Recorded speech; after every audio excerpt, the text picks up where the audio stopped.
Anyways, love and light to you. Hello, everyone in the live stream. Hopefully, everyone's doing well. Hopefully, everyone's breathing and existing. I'm waiting for the person I'm reading to come back with their headphones. After which we can get started.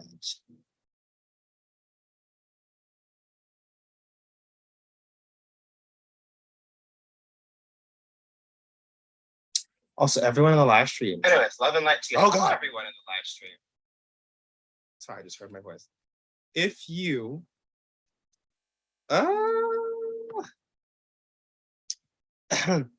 if you what, CD? If any of you guys want readings of your own, the links to those are in my bio. But this is gonna last about 3 hours, so we're gonna be here a while. I'm just waiting for the person I'm reading to come back. I'm getting their headphones. And we can get it started in here. We get it started in here. Yeah, the person is getting headphones right now. Quinzel. Do we have any Virgo risings watching?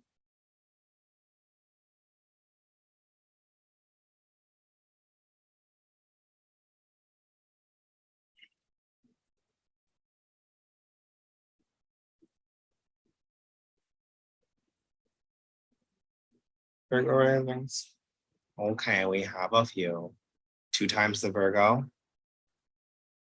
2x Virgo? The Virgo, the greatest sign in the zodiac? You mean Virgo, the god of all the zodiacs? You mean Virgo, the best zodiac in the zodiacs in this astrology? Just talking about like being the best. It's no big deal or whatever. Do I want cookies? No, I don't. Do I want cookies? No, I don't. Do I want cookies? Do I want cookies? Oh, baby, you won't break my soul.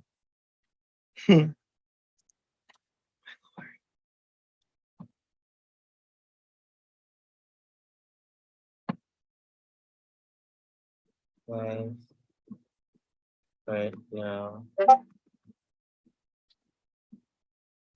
Can't see your snap.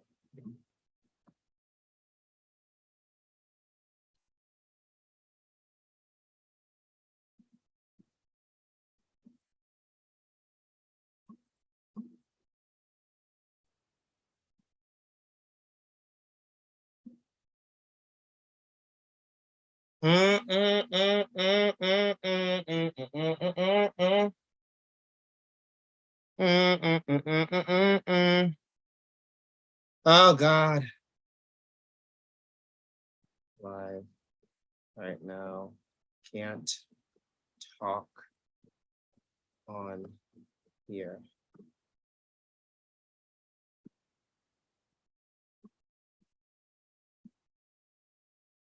Everybody come hang. Let's go out with a bang, bang, bang, bang. Here we go.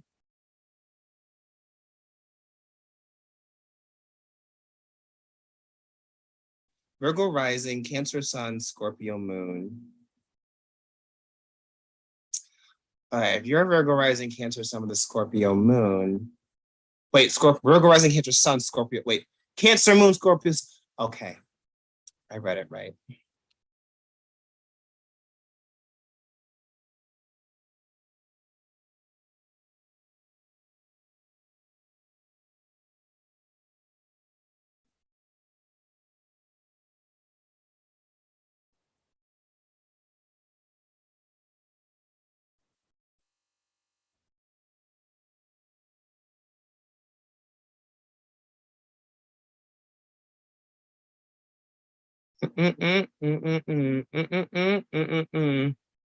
She is looking for them headphones. Bless her heart.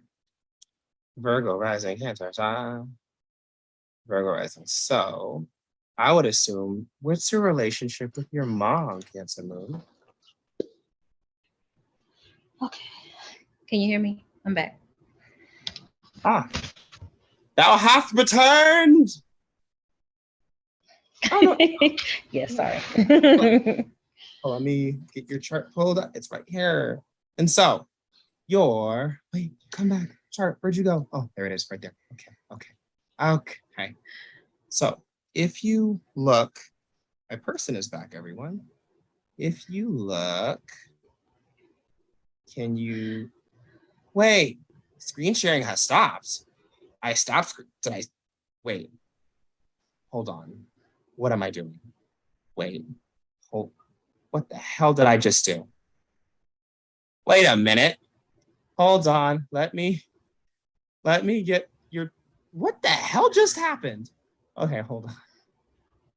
I had your chart pulled up and then Google said, nope, we're not going to do it. Restore pages. Yes, please. Bang, bang, bang. Let me know. Screen share, come back. We love the internet. The internet's being racist towards me right now. Can you see it now? Yes. There we go. Okay. So if you look at your wheel, everything you see on the left side of your chart. Also, is all your birthday information correct? Birthday information is correct? Yes. Okay. Everything you see on the left side of your chart. Oh, wait. You said what? Kansas City, Missouri, not Tennessee. Whoops. Let me fix that. I'm going to Kansas City. Kansas City, here I come. I'm surprised you know that. I'm not Missouri. that young. But how old do you excuse me. Yeah, I thought you were in your 30s. Oh no, I was fucking with you. Oh. No, I'm 25. Also, I was a heavy Michael Jackson fan. I love something like, of course I like me some Michael Jackson. I'm going to Kansas City. Also, if you watch the Michael Jackson movie, they have him his biopic, which is like from like baby years up to like Jackson's tour, the Victory tour. They have him like, and someone pissed him off. He was singing Kansas City. So I was like, come through. And so you said Kansas City, Missouri? Yeah, there's a Missouri and then there's a Kansas. Why is there a Kansas City, Missouri? It's a border city.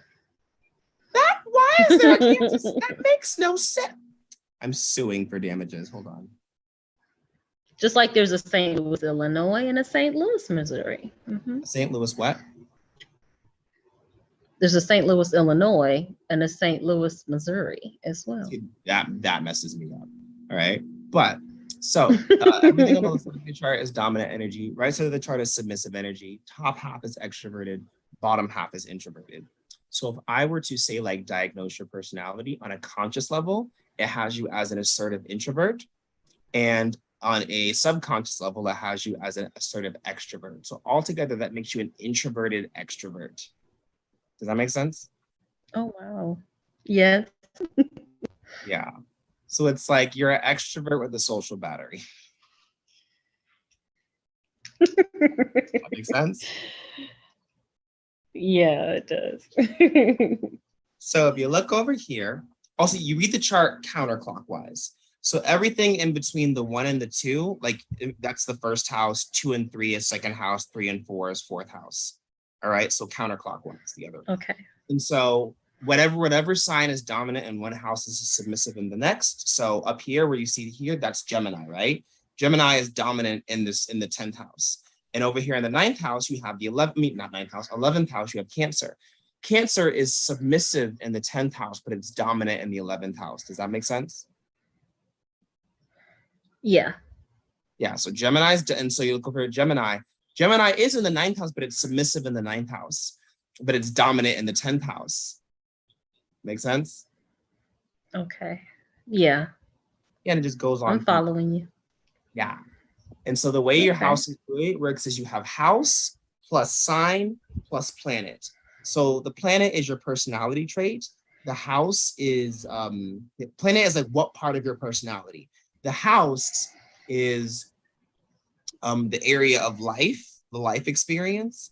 and the zodiac sign is the social archetype, you know? Okay.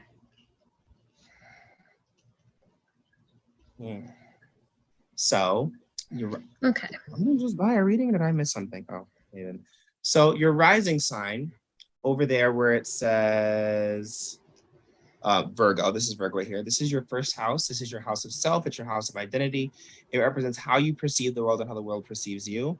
It represents the first 10 to 15 years of your life. And it's in Virgo, the greatest sign in the zodiac. No bias there whatsoever. Just the greatest, most bestest signs. And Virgo is the sign of innocence. It's the sign of purity. It's the sign of complex logical understanding. And your first tells me that your entire childhood was shaped by, it was grounded, it was logical, but God, was it complicated. So there's a lot of micromanaging, a lot of hyperfixation. I don't know if the people around you were micromanaging and hyper analytical, or you were hyper analyzing everybody else around you, or both, because Virgo's an analyzer. All right. So it's somewhere along this lines. And also these three little symbols you see under each of the signs, like these three little things you see under the signs, those are called the deacons. So like it's subcategory. So when people say like, are you like, are you a September Libra or an October Libra? They're talking about the deacons actually. So there's three subcategories of Libra, Okay. three subcategories of every zodiac sign altogether. All right. And so what was I about to say? Oh, so like this tells me that your entire childhood is influenced a lot by your dad. I don't know what role he played in your childhood, but like your dad is a major influence. So like, I don't know if it's good or bad, but it just shows me like this is Virgo energy channeled through the father planet, which is Saturn.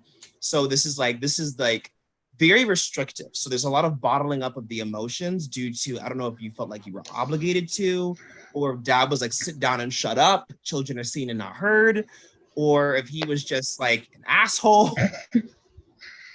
You know, so like, and there's this, it's weird because Virgo, again, it's innocence. This is where Virgo and Aries get mixed up sometimes, is because like Aries is like the child of the zodiac. It's like it's weird because people say Pisces is the oldest, but if you have the zodiac signs in order from the first to the last, Aries is the oldest because they're the firstborn. But excuse me, there's this essence of like, you're the golden child, you know, you're so perfect, you're so this, but I'm gonna pick every single part of you apart, so I'll make you feel like shit, but brag about you to everybody else. So it's this weird, like, everyone says you talk about me a lot, but you talk shit to my face. You know, it's this complicated with Virgo.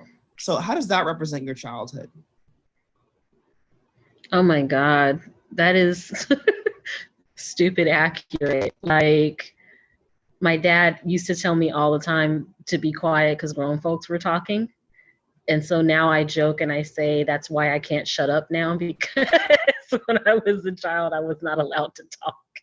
And I have a very huge thing about not being heard, not feeling like I'm being heard. And when I feel suppressed, when I feel like my voice is suppressed, like I have a really, really hard time with that.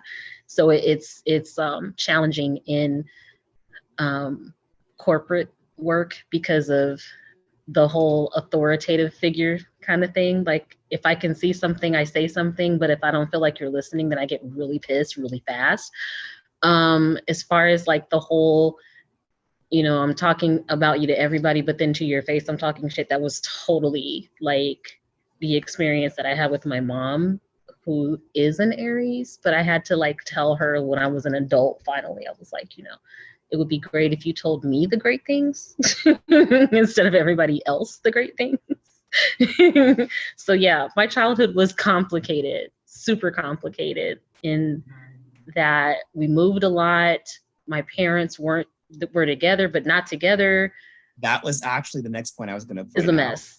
because it's a lot of earth sign risings, I say, and this is something common with earth sign. So Virgo, Taurus, Capricorn, they run into issues either they're in the foster care system, or they're moving around a lot, or everybody but their parents is taking care of them. You know, it's a weird little situation. But over here, this is your eighth house over here yonder. Your eighth house, this is the house of trauma. Mhm. This is the house of power and control. And this is the house of evolution and transformation. And this is in Aries. Now, Aries is the sign of self. It's the sign of identity. And it represents like the fundamental instincts of life. It's your purpose. It's where, how we find that instinctive sense of purpose. And your trauma is that people have kind of taken your identity and held it over your head and used it as blackmail. So you could be like, I like plants and plants make me feel good. So I'm going to go make a garden. And they'd be like, oh my God, Andrea just doesn't like people.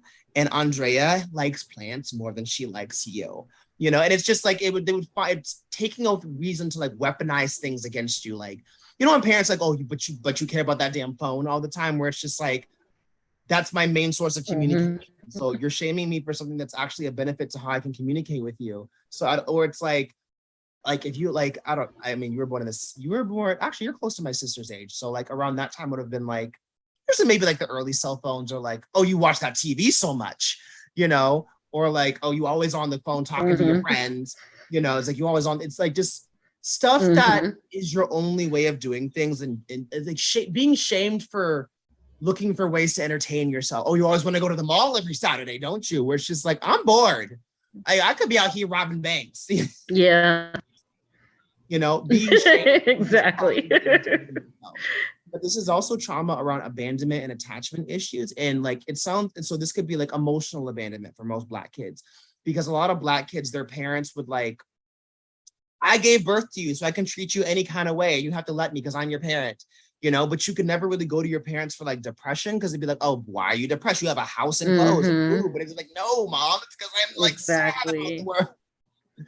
You know, so where does the Exactly. emotional abandonment come from? Or is it physical abandonment? Probably physical. My parents separated when I was 12. And then my mom had to like just take two jobs. And so like she was never really there. Like I never was in foster care or anything like that. But I felt very much on my own. And then on top of that, responsible for my sister who's 10 years younger than me, or almost 10 years younger. It's like 9 and some change. So, you know, it's that feeling of, you have a lot of responsibility that's on your shoulders while you're trying to figure out who you are as a person, and then you don't have a father figure to help you navigate feelings about, you know, the opposite sex and things like that. And you definitely can't talk to your mom about it because first of all, she's not there. Second of all, when do you like really have the talk, you know, like that's just something that's kind of like taboo anyway, you know, as a kid. But you know, we were always like, I was making friends and then leaving friends, making friends, leaving friends. Like, so now as an adult, I feel like it's an unhealthy attachment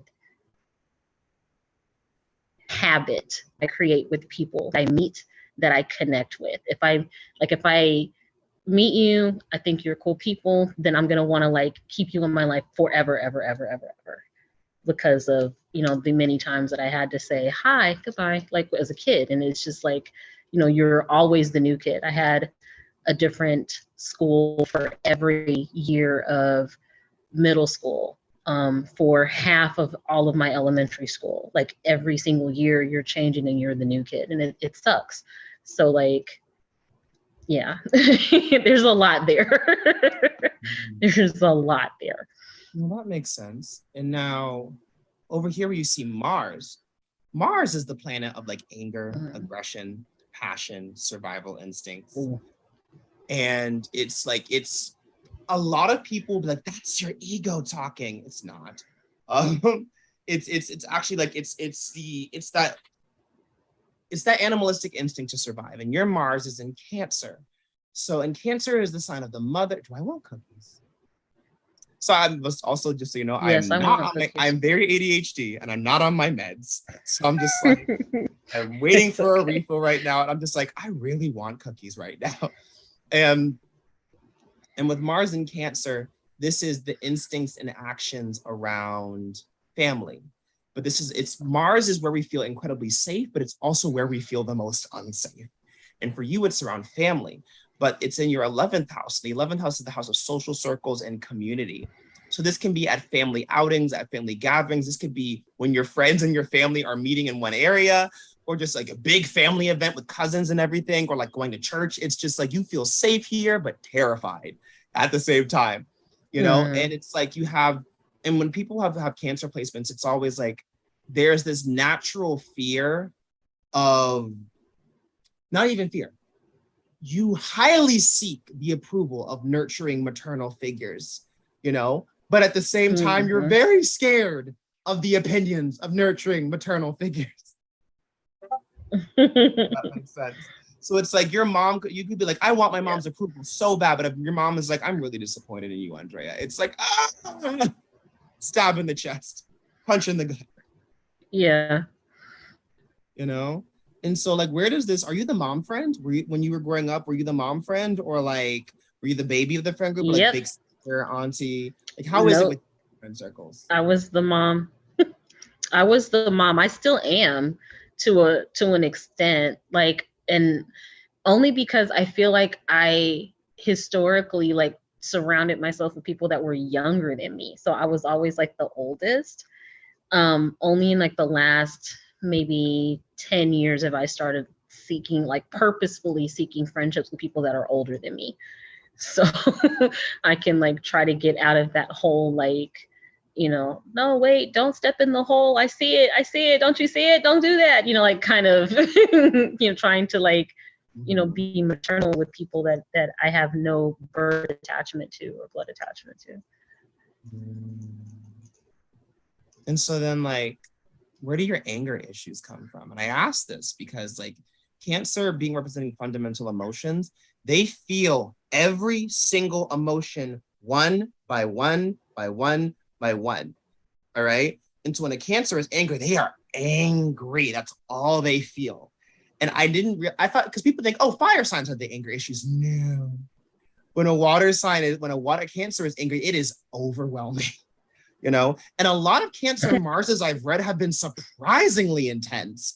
Like I was very caught off guard because like I have a fire sign moon and like I have more explosive anger, but Cancers are like incredibly spiteful, you know? So it's like, where does yours come from? I wish I knew, because I know I get mad and then I dwell and then I'll like file it. So I'm like, okay, all right. And then at some point it just comes all out, like, you know, like lava vomit. It's just like like, you know, I can't take it anymore, and you're getting all the last 8 months of you pissing me off at one time. Like, yeah. And I'm on anxiety medicine because of my temper. Like I've never been in a physical fight with anybody ever in my life. And I get afraid that I'm going to because I can see it. Like, it's like when you're watching a movie and they, you know, have these little asides where like their mind is playing out an event. Like, that's what happens to me. Like I'll sit and in real time, like true story, at work, this person pissed me off so much. I was like, you know, there's a monitor right there. I could just pick it up and just clap, like come over the head with it, and my problems were solved. But then I'm going to jail for assault. I really don't want to do that. You know, like, violence cannot be. I know, that's why I don't get violent. unless you can get away. But in my mind, I am viciously conniving and I will make you hurt. Like when we argue, the goal of the argument is to annihilate your fucking feelings. It is not to win the argument by logic or reason. It is only to annihilate your feelings. That is it. So I don't know where that comes from. Maybe because he had a quick temper. He was very hot-headed. Your 5th house. The fifth house is the house of ego. It's the house of confidence. It's the house of pride. And your fifth house is in Capricorn. Capricorn is the sign of the father. It's the sign of the career. It's the sign of socioeconomic security. So this is what your ego is shaped by. She said, maybe my dad. I'm like, your sign says, no, it's your dad. Your child's like, no, it's your dad. It's your dad. You know? And so it's like, you have an intensified fear of failure here. This is a very also feel the most confident around it's like, do I have a house? Do I have clothes? Do I have food? Do I want cookies? I really want cookies. Yes. So like, but I've also been drinking a lot of milk today. So I'm just like,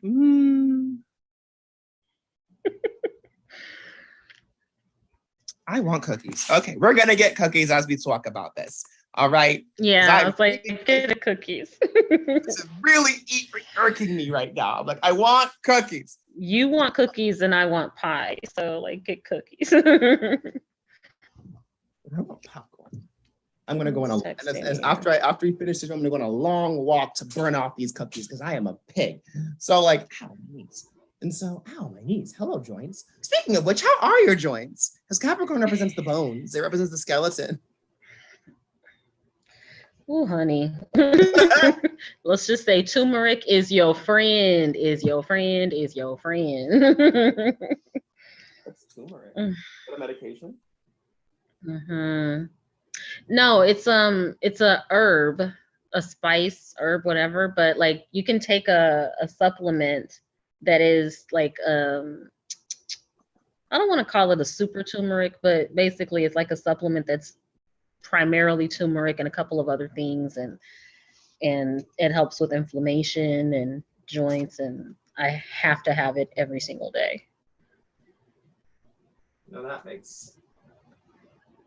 How many cookies do I have in here? Oh wow. I'm not saying I'm about to get fat, but like I lost 15 pounds, I'm about to gain all of them back, you know, but your sun sign, where is your sun sign? Your sun sign is in Libra.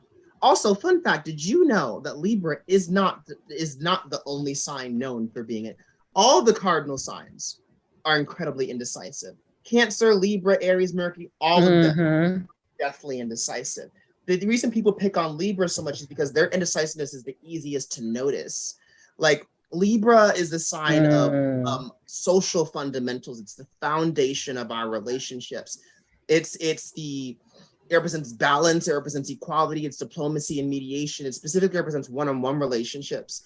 And people always mistake Libras for flirting when they're not actually flirting. They always mistake them for gossiping when they're not actually gossiping.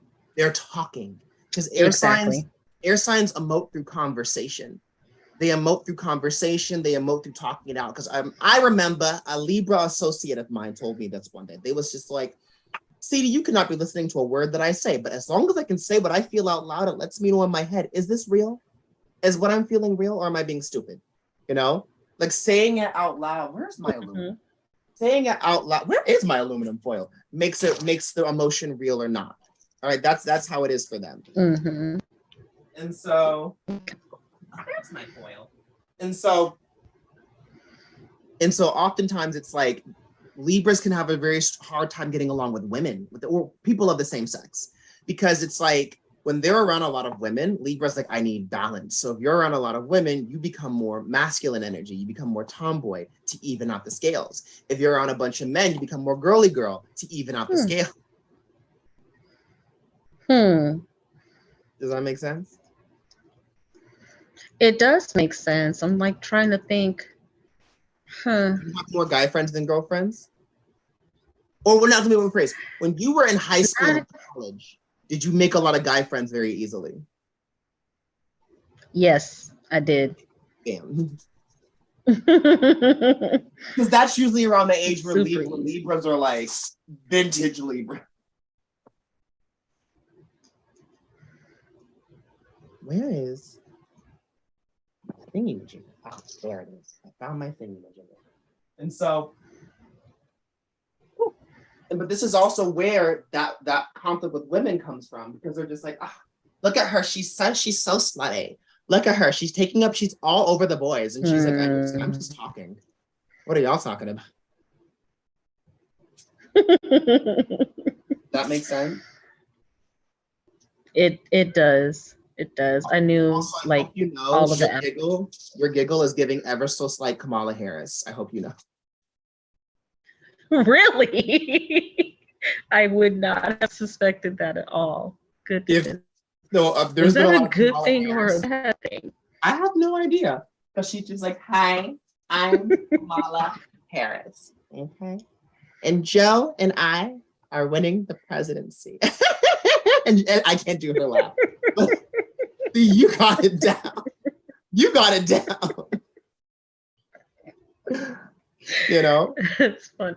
But your sun sign is also sitting in your second house, which is the house of like, the house of what?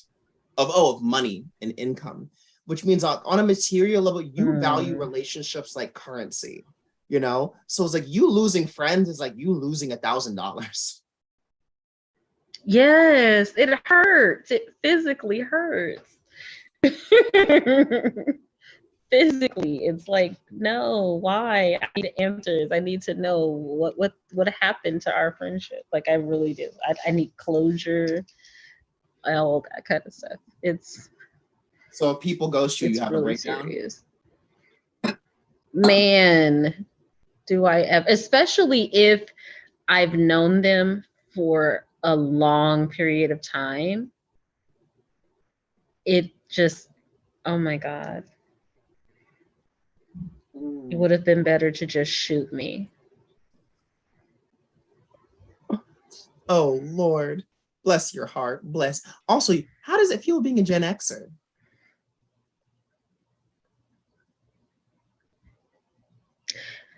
I don't know what that means anymore. I mean, I feel like I can explain.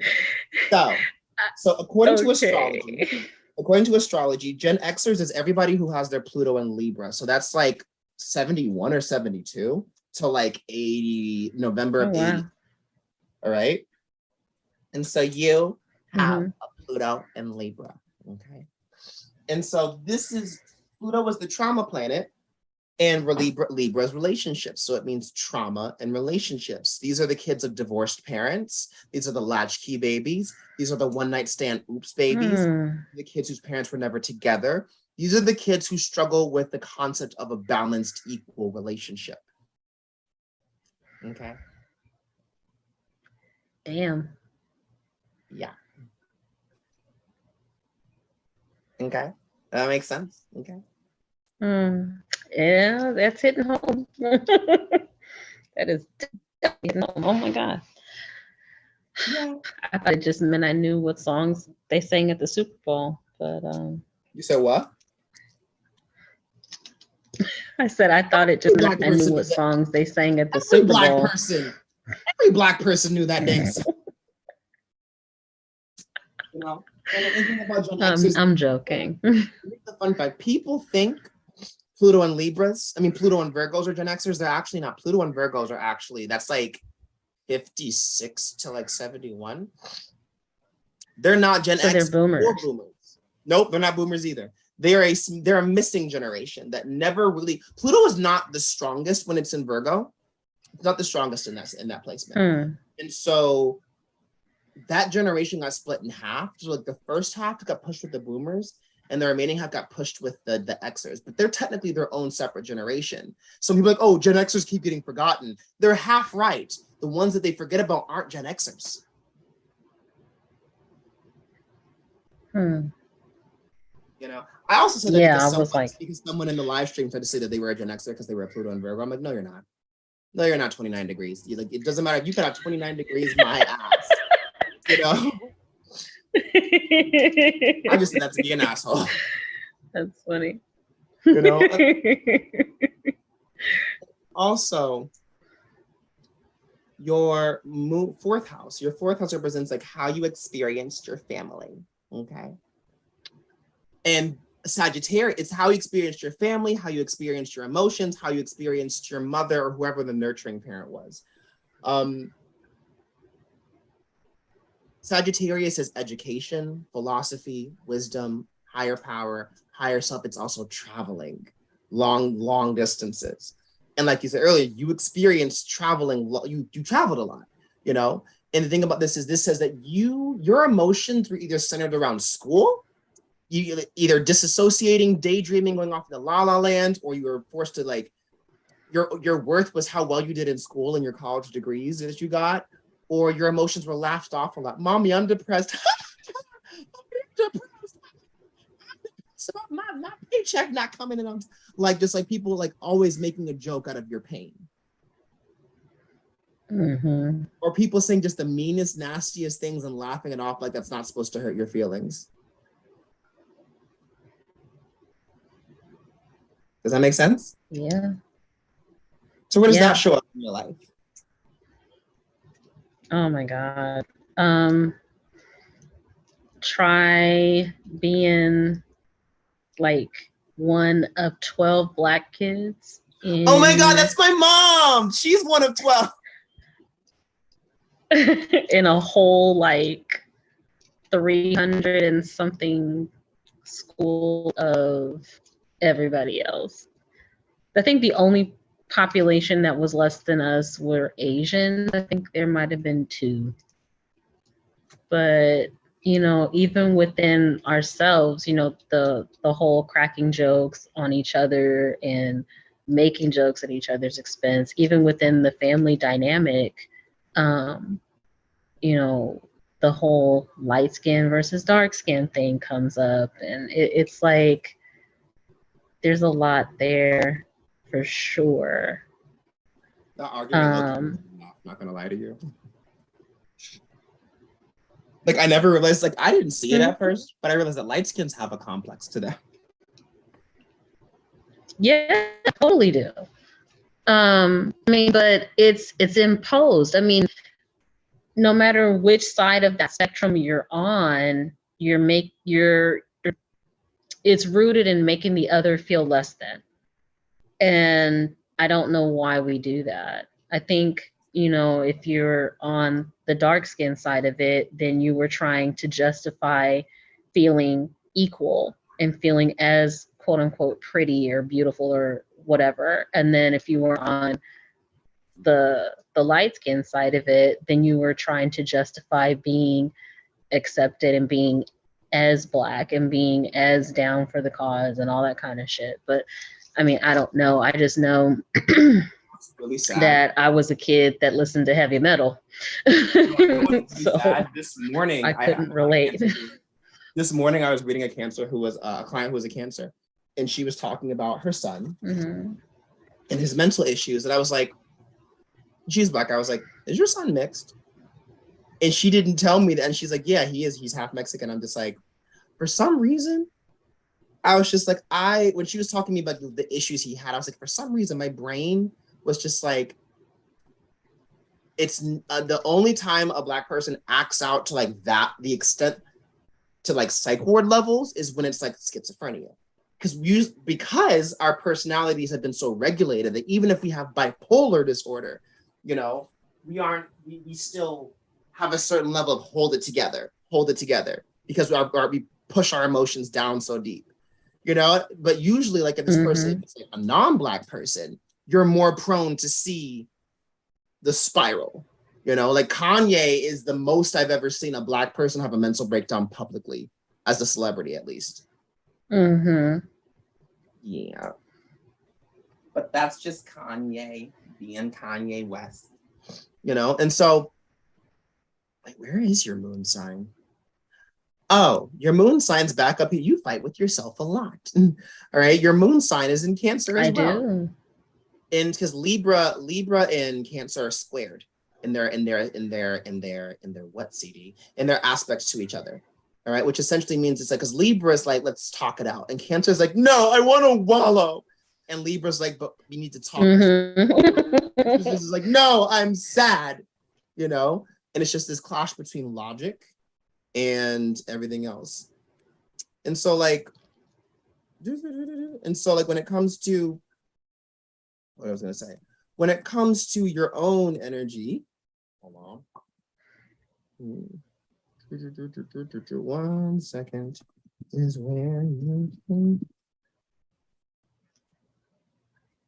And so when it comes to your energy with your mom, this is also like you took a lot of stuff your mom said personally, just because you valued her opinion a lot. Mhm. So it's like, what are your parents at? You say mom's a Aries, dad's a what?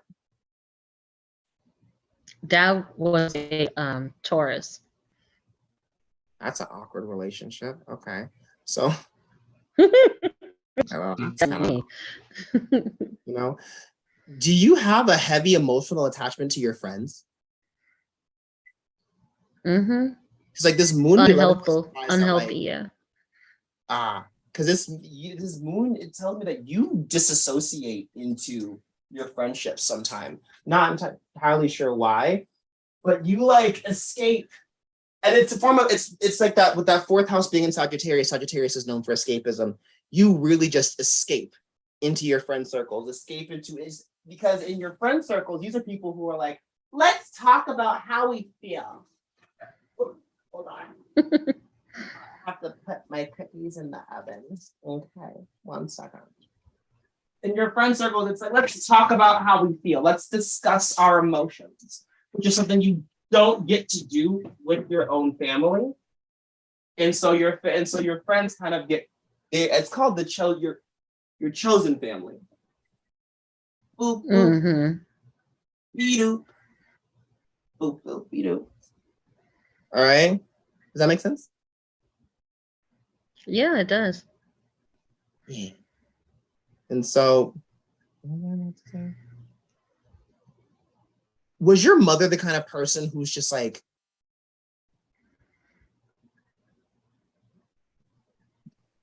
lightning? Like she just like she every time she talks or says, it's just like it feels like you got hit with a lightning bolt, and you're still reeling from the shock of it all. And sometimes the lightning bolt. Sometimes she can be that way. Like sometimes it charges you up and makes you feel energized. Other times it's like you just got stabbed with something. Yep.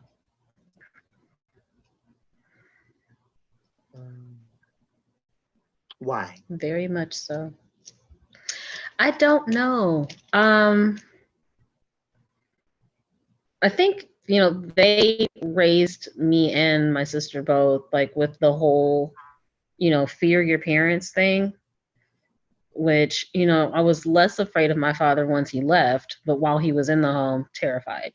But at the same time, I only wanted to be around him. And then my mom, like, because my mom was very arm's length. So, wasn't a lot of hugs, wasn't a lot of affection, things like that. And my father was the opposite. So I always wanted to be around him, even though I was highly afraid of him because he was the disciplinarian.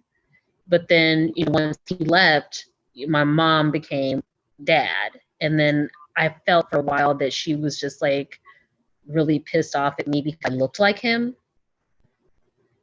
And so I internalized that a lot. He was unfaithful several times. Yes. Why? Well, how many? Like, how old were you? How old were you? How old were you when they divorced? 12. Not daddy leaving during puberty years. Mm-hmm. That's unpleasant. And so then, like,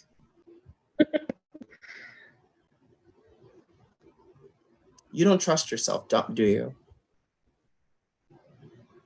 Not a whole lot. And also, question: is there sexual trauma in your history? And I ask this because Mars, there's an asteroid next to your Mars called Nessus. And this can either mean, and I'm interpreting this several ways. Mars is a sexual planet, right? And it's like more primal sexual energy, and it's in that 11th house in that social group. So I can internalize that. I was like, okay, there might be some aggressive sexual energy with the social groups. But Nessus, you see this thing called Nessu, it then spells out Nessus, and Nessus is the planet of abuse. So I'm like, okay, there may be some trauma from either a friend who she trusted, or someone who was a friend of the family, or an uncle, or like a grandfather, like where is that in your life, or is it more developmental sexual trauma? No, when I was a kid, we lived overseas. I was like I don't know, 5, 6, between 5 and like 7 or something like that, really young. And my mom would leave me with a friend of hers or a friend of the family that they knew. And this person had a teenage son, and he never like touched me inappropriately, but he always threatened to. And so it was always like this looming, like, I don't want to go over there because I don't want him to touch me. I don't want him to bother me. Kind of energy. And so that was there. There was that. But outside of that, no family issues in that regard. No. How old was he? 14, I think. Is this a 14 white, or 15. Is this a white child? No. Okay. Where were you? You said you were overseas. Where were you? Athens, Greece. This is military? My dad was retired military. Well, he was in the army at the time, but this makes sense now. Okay. That makes the sense. Where was I going next? Also, do you have any siblings or you're an only child? I have one sister. She's like 9 3/4 years younger than me. So that's the millennial. What's the trauma with the siblings? I asked that because your third house is in Scorpio. Third house is the house of siblings and the house of socialization. So how you learn to socialize with people. And it's in Scorpio. And Scorpio is death, it's rebirth, it's midlife crisis, it's evolution. It's Scorpio. And it's just like trauma with siblings and socialization. So how you learn to socialize with people was incredibly traumatic. Well,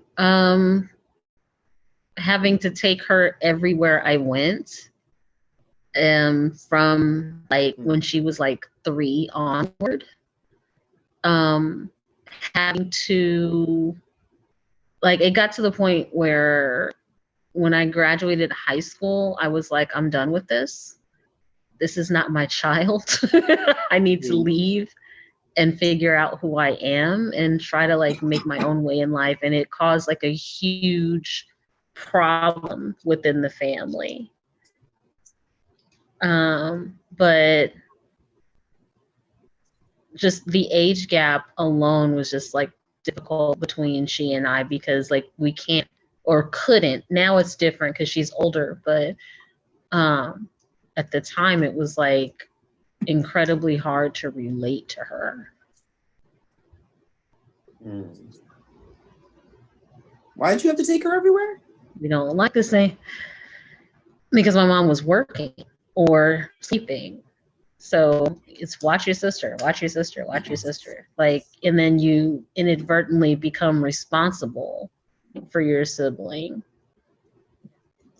Because, you know, that's what you do when you have, you know, the oldest watches the youngest. You know, you're babysitting in-house in essence.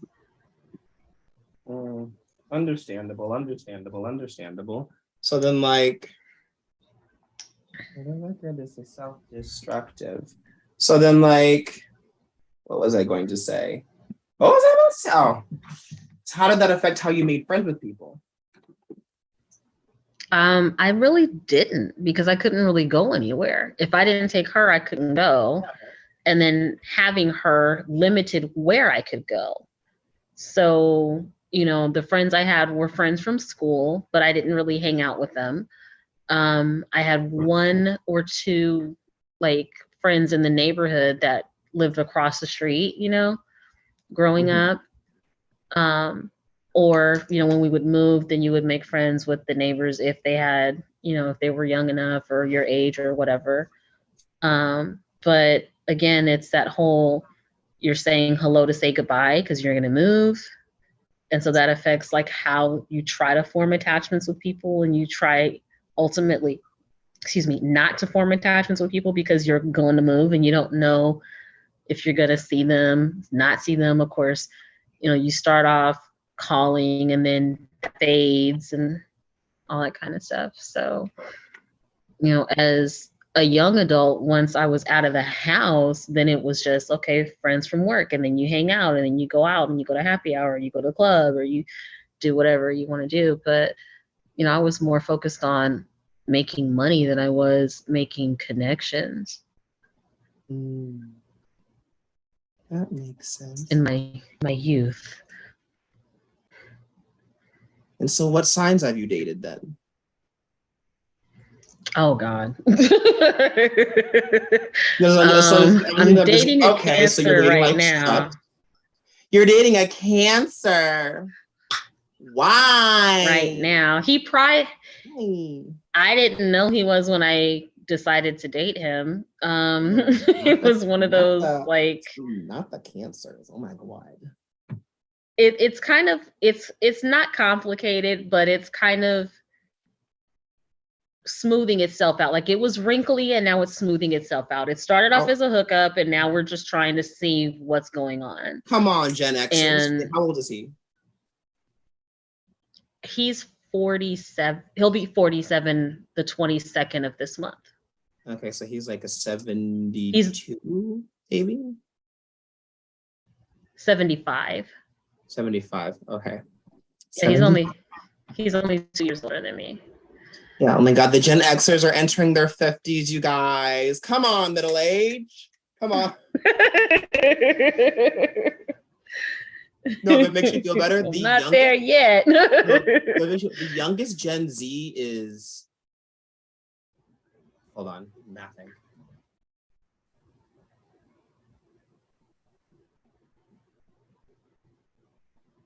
$14 this year.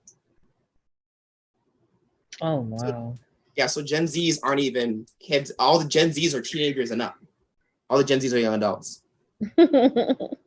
Yeah, and now we're like Gen Alphas. Gen Alphas are the babies now. And then next year, Generation Beta is going to start being born. So it's like, oh my God, Gen Beta. Come on, Gen Beta. Come through. But before him, I was completely irrationally attached to an Aries.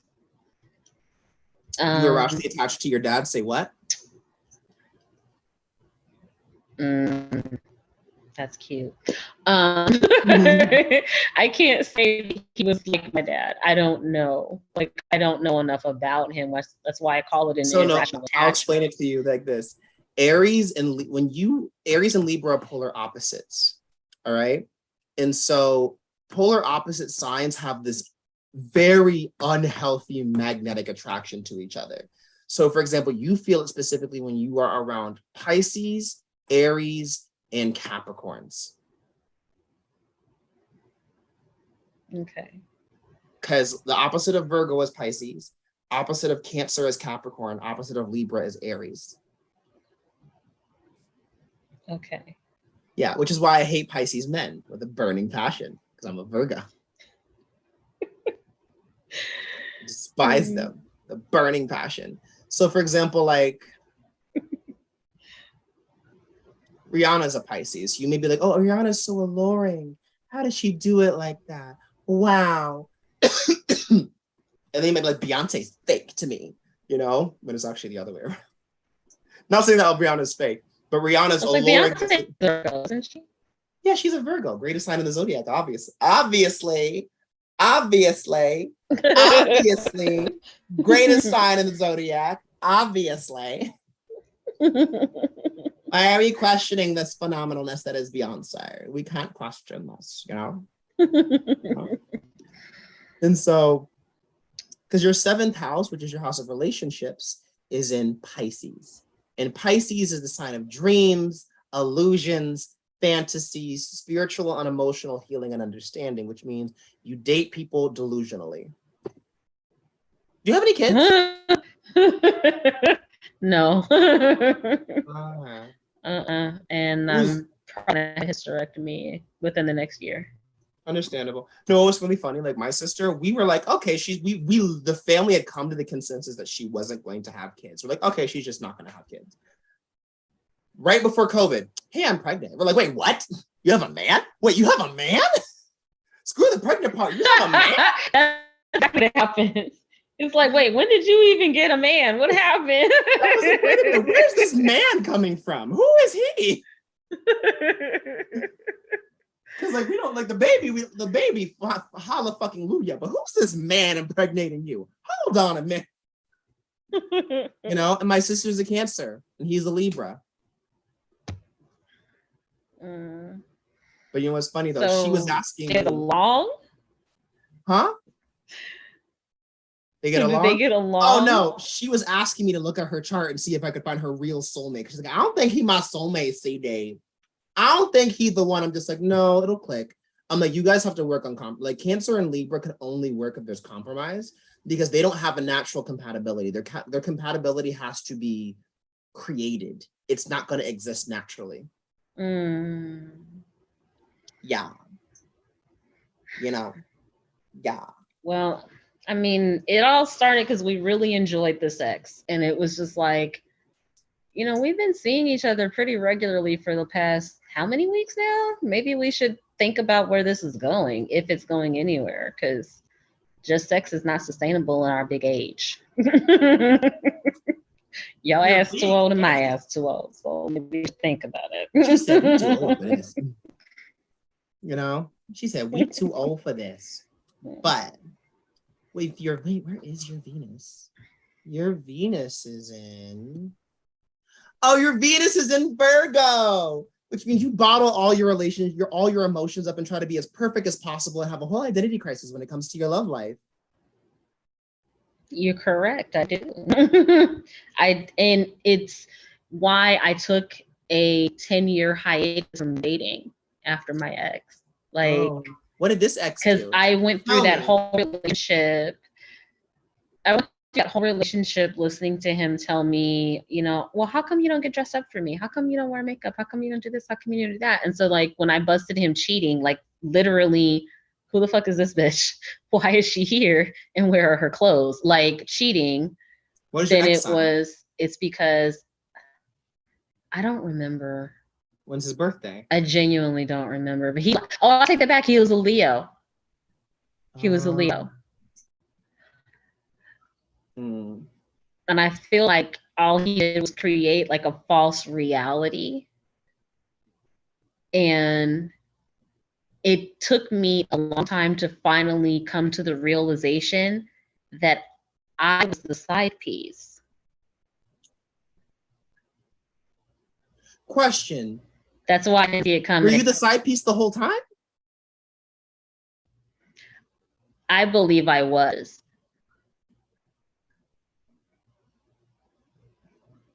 I believe I was. Because it doesn't make any sense to me that a whole other woman can come into your situation where you just got out of a bed with this man and you not immediately say, you know what, let me just go ahead and go. For that individual to stay.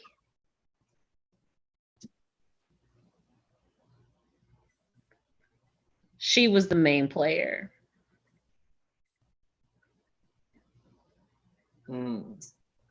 So I'm So I went through the entire relationship believing that I was the actual girlfriend and I wasn't. No, hold on. No, cookies don't die on me. I'm just trying to push you into the oven.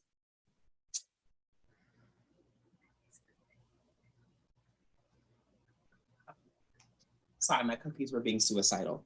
Okay, and so that's okay. Why did you tolerate that for so long? Like why did you what were you I didn't. It was one of those that. Let me rephrase the question. Why did you take the relationship so seriously?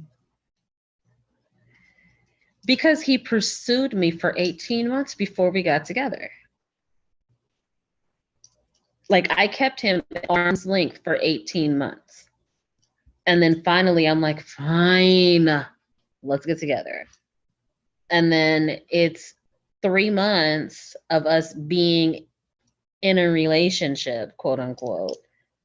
But then, like he's telling me about his friends that are dumb because they're cheating on their girlfriends and all this kind of shit.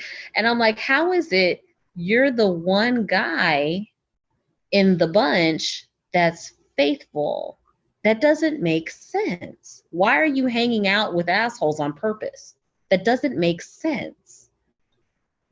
It's like there's not going to be an oddball in the bunch. You guys are all trading secrets and you're all doing the same shit.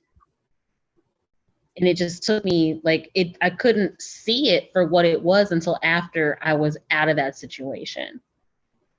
Because while I'm in it, I'm like, why would somebody that would be so hell-bent on pursuing me for so long deceive me in that way? Like that didn't make sense to me. But that was all part of the chase. It was all part of the illusion. It was all part of the reality and the narrative that he created. Because men. Because men are dumb. Also, Leo is the sign of the performer. Yeah. It's not an illusion for Leo. It's a performance. Mm-hmm. The difference is that you thought the performance was reality when the performance is just them on stage. Mm-hmm. You forgot to check the backstage area, Mom. Also, what did you question about your identity? Because you have Venus in the first house, which implies that in anytime I see any planet in the first house, it makes the person have a whole identity crisis. So what did you change about yourself to get with this man? I didn't change anything to get with him. It was afterwards. I thought he cheated because I wasn't doing what he wanted me to do in terms of, being the glamazon or whatever the hell, he was looking for the Instagram model before she existed. And I was never that girl. I wasn't, my mom was not the, quintessential, you always get up, you always put your makeup on, you always do your hair, she wasn't that girl. And so I wasn't that girl. I'm still not. I still struggle with that. And I go back and forth, So Andrea, why do you hate yourself? I don't hate myself. And the reason I asked that question is, why do you not present yourself as somebody who deserves love? I'm not saying that makeup is the way to do that, but there's a reluctancy to care for that stuff. There's a reluctancy to do self-care rituals. I disagree. I feel like I do self-care all the time. It just doesn't look the same as what other people I do my nails all the time. I do my toes all the time. I have a bath every night, the bubbles, the candles, everything. I'm always trying to make myself feel good, but I just don't get caught up in the whole conventionalism of beauty. Well, is it conventional or is it just that's not what I mean. It's you're associating that with conventionalism. You choosing to wear makeup or do skincare has nothing to do with conventional practice. That's just looking good. No, I feel like I take care of my skin and I do that, but the whole it's laziness. I don't like putting makeup on because you have to take it off and it's a whole pain in the ass to do it. If I do the makeup thing, there has to be a reason. I'm not going to do it every day because I don't go anywhere. I stay home most of the time. I work from home, whole 9 yards. So it's if I go out and it's an event, like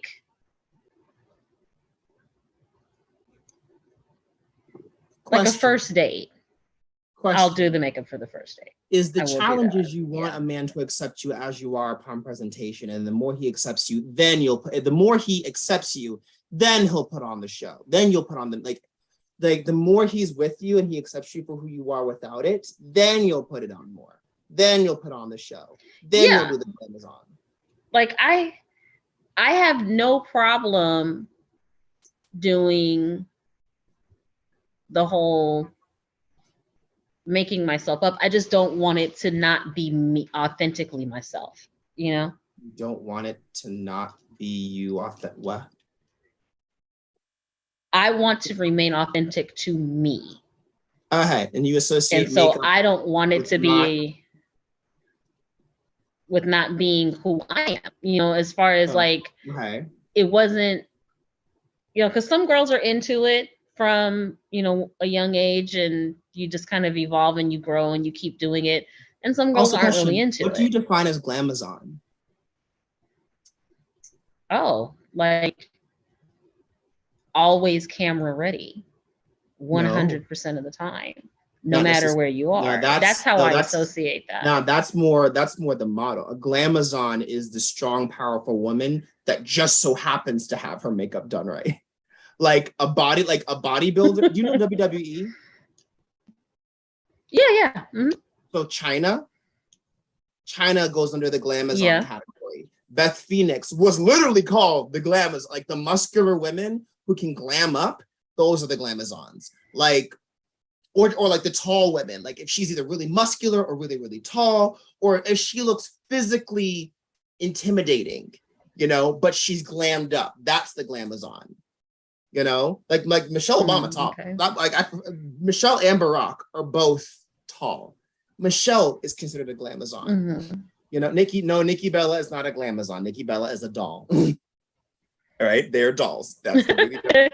But the Bella twins are not glamazons. They are definitely dolls.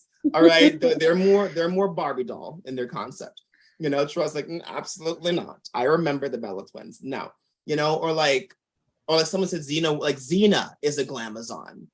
Like a metal girl, a heavy metal girl would be considered a glamazon because she's intimidating but can still glam. Okay. That's the Gotcha. glamazon. Well, then, yeah, I don't know what to call it then. I just know that I feel like the guy I'm dating now, he's okay with me as I am right now. And that makes me want to do things for him. But at the same time, like, I just don't want, because then I feel like, you know, if you always present yourself. Wait, quick question. Yeah. I know there's this heavy focus on this conventional attractiveness. What does that have to do with you? Because I'm seeing there's a lot of this perfect image. You say, this is the perfect girl. I'm not the perfect girl. Accept me for who I am. But it's like, but you're just, I'm not, I guess it's what I'm saying. Like these two things are two, like the commercial track, that's their job. Their job is to look like that, you know? I agree. I agree 150%.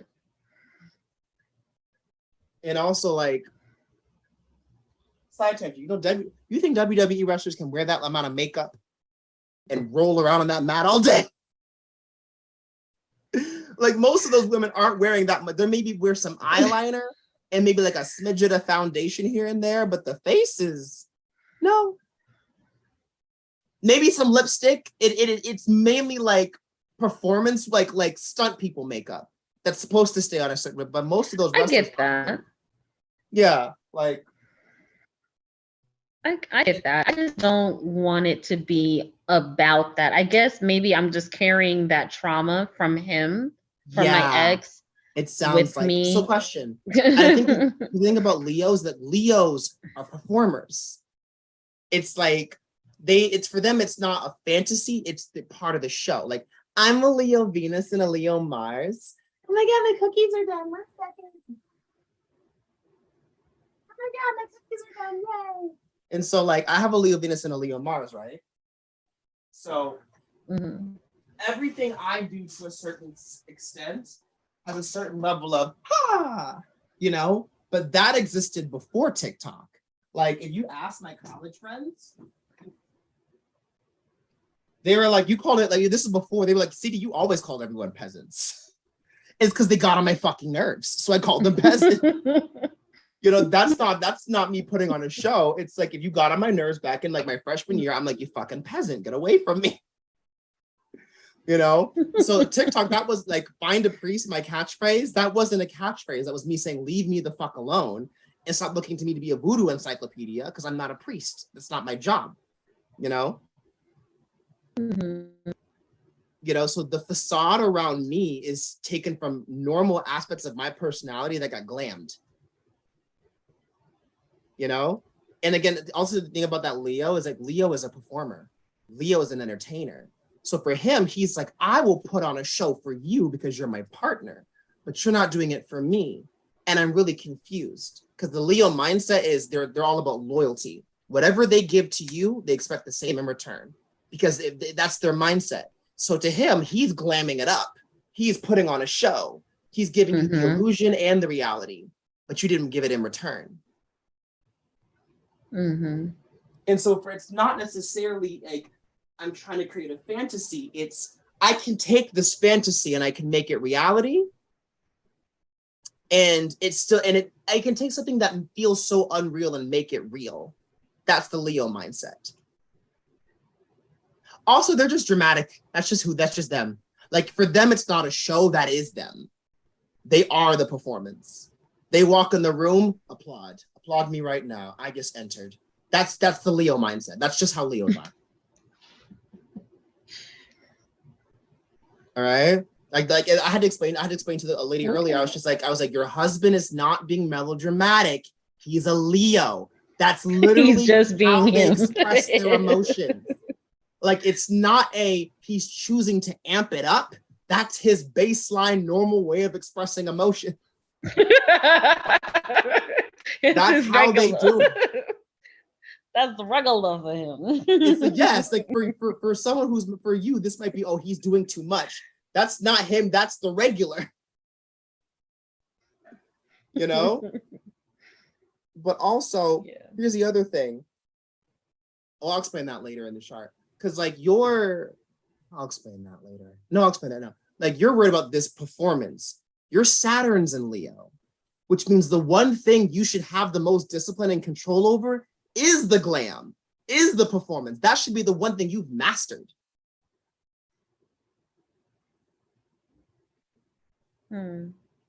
Like Saturn and Leo is all about taking responsibility. The one thing you can never allow to fall out of place is this energy. All right. The one sign in your chart that you can never allow to fall out of control is whatever your Saturn is in, and yours is in Leo. And in your case, it's like, oh, you're someone who can pull this off very well. Why do you choose not to? It's like, oh, you sing really, really well. Why don't you utilize that? It's like, it's almost like you can tell someone has this very natural talent to them, but they're not using it. Like for example, like the black emo metal rocker girl is very attractive to so many people. You know, those can be glamazons, but you're not using it. You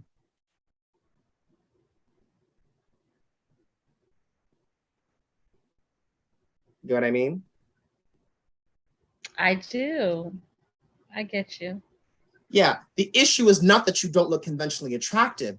It's that you have a conventional level of attractiveness in boom that is unique to Andrea, and you're not using it.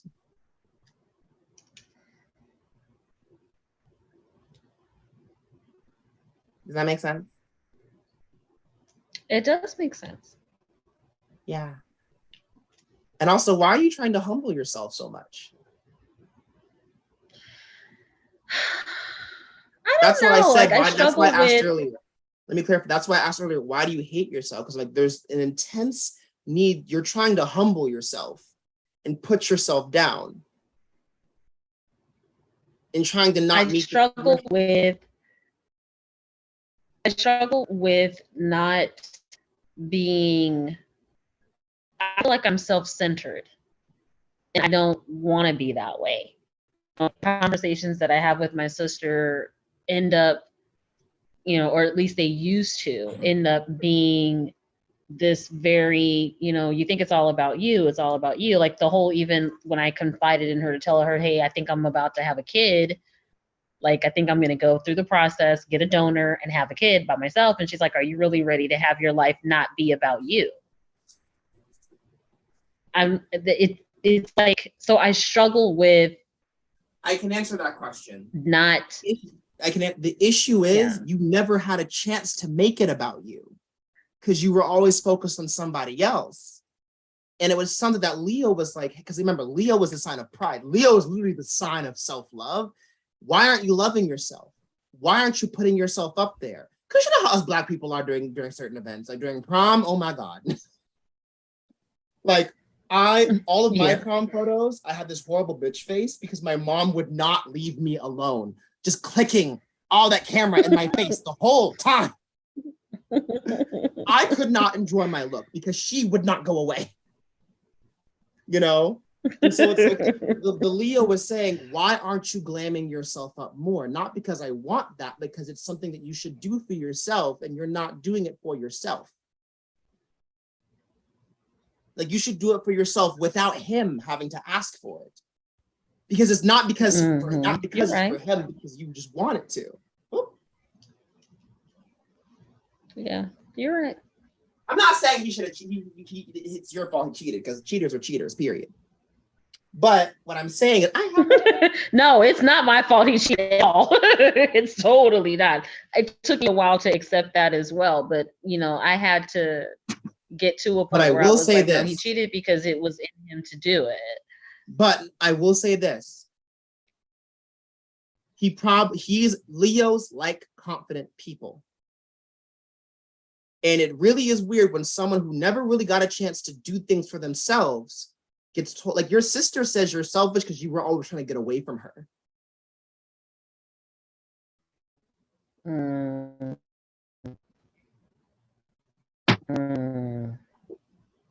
And to a younger person, that makes perfect sense. Yeah, and to a younger child who looks up to their older sibling, it's like, why don't you want me around? What did I ever do to you? You know? Yeah. So from her mind, you were being selfish.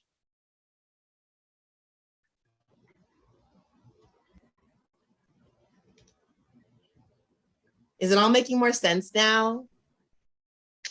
That makes sense. Yeah.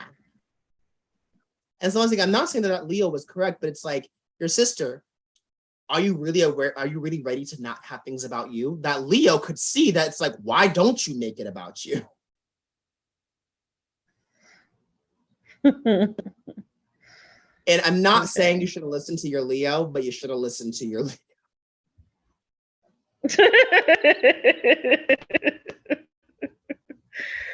Oh, it's too late now, but I know. It's like just think win the lottery, we'll adopt like 15 kids. Yeah, but think also you can think of it this way. The man gave you some really bomb advice and then cheated on you. Yeah. Which is almost like his way of saying, I tried to, hold on. 1 second. 1 second. Let my computer do the thing.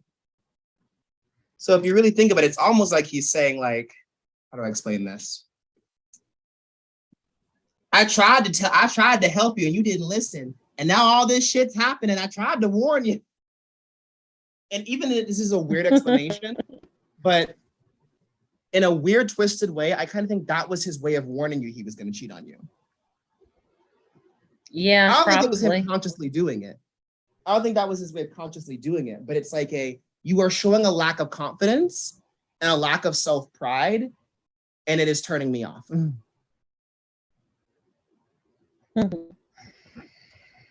Not saying that you're not commercially attracted. He chased you for 18 months. But here's the gag. Right. Did you confidently reject him? Mm-hmm. I did. Okay. Then where did that confidence go once you got with him? I have no idea. I have a horrible habit of when I'm in relationships, and you called this out earlier, I make it all about the other person in a vain attempt to have them reciprocate that energy, and they usually don't. So I end up getting very frustrated and very upset. So then here's the real question. Who created the fantasy? Maybe I did. Dun, dun, dun. Because again, I don't know this Leo man. I don't know who he is. I ain't never met the man. I'm just going based off of what I'm reading right now. So I can only base this off of what I'm reading from you. Because men are still Come over trash. here. But like, Come what I'm over here, here, sir. you said what? Here. No. Hold 1 second. Come on. Sit here. Here. Here. Come on. Oh my God. Today, Oscar. Trudy been I'm saying sorry, the same go thing ahead. for years, friend. Don't worry, Trudy has been saying the same thing for years. Oscar. Ugh. But also, because that's the thing. It's again, it's not that he was justified in cheating, but it's like, I will say this: if someone shows that they can't love themselves, you're going to be treated like someone who didn't love themselves.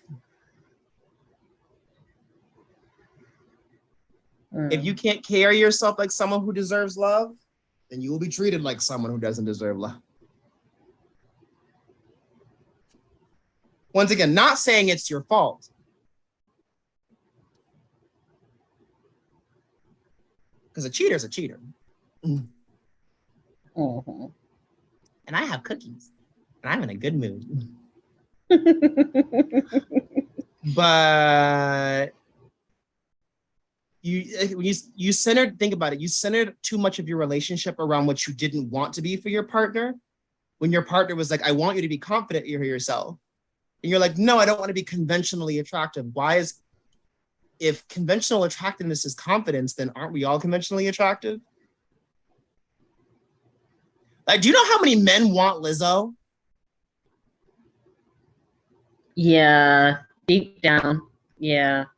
No, like that woman is openly They may not desired. say it out loud. No, they say it. Yeah. No, sis, let me tell you, Lizzo is thirsted for.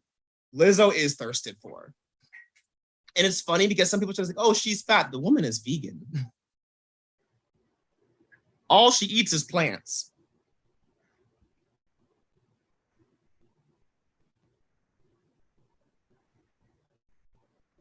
You know? Yeah. And it's just like, and think about her. She's like, yeah, I'll eat a fried chicken and I'll do it today and tomorrow and the next day it'll be vegan chicken, but you get the gist of it. Yeah. You know, Netta? Netta sings the baka baka boy, baka baka I'm not your. She sings that song. I haven't heard that one. Wow. It was a TikTok sound. Like, I'm not your toy. I'm not your toy. You stupid boy. You stupid boy. You need some taste. Don't know it. Get some taste. Netta is Netta is like, you could say she's like Israel's equivalent to Lizzo. Oh, okay. She's like Israel's equivalent. Like, she's a thicker girl and she like mixes music live. And she won the Eurovision Song Festival, you know? Oh. And so like, yeah, and she took her song and mixed it live on stage. She had a little looper thing. You know? Okay. Yeah, and things she's hot because she's confident. Your attractiveness doesn't stem from what you choose to rebel against. It comes from what you're the most confident about. Yeah. And you were too busy bottling it up and trying to be this perfect, non-commercially attractive girl, not realizing that you were kind of sabotaging yourself because you were hiding the thing that was actually like, that you were attractive despite not being commercially attractive. You were still attractive. Yeah.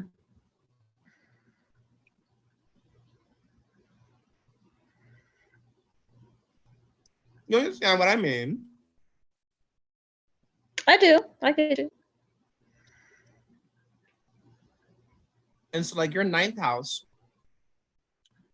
your growth is going to be very slow. Because then how was school for you? I know you said there was drama, but like how would you describe school overall? I hated school. I was always in a different school, so I didn't like it. And so,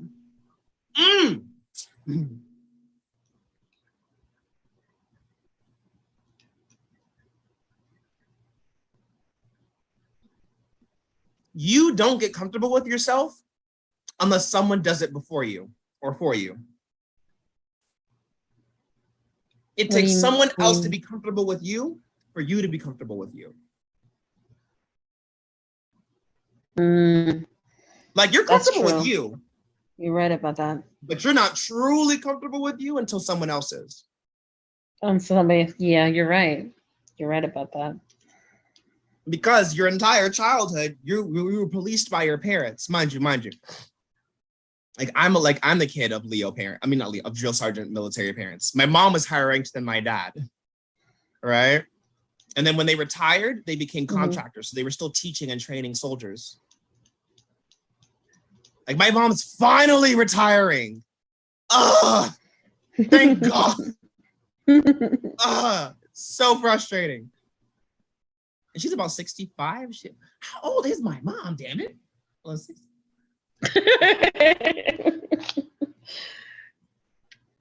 20, 21, she's 63. She'll be 65 when she retires. And my parents had me late. My mom was 36 when she had me, so they had me pretty late. All right. And so like, what was I about to say? I remember now. You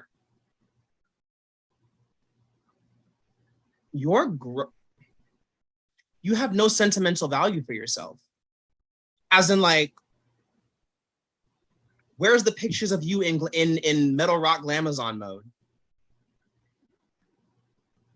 Where are the pictures of you singing, where are the pictures of you singing Paramore in your 20s?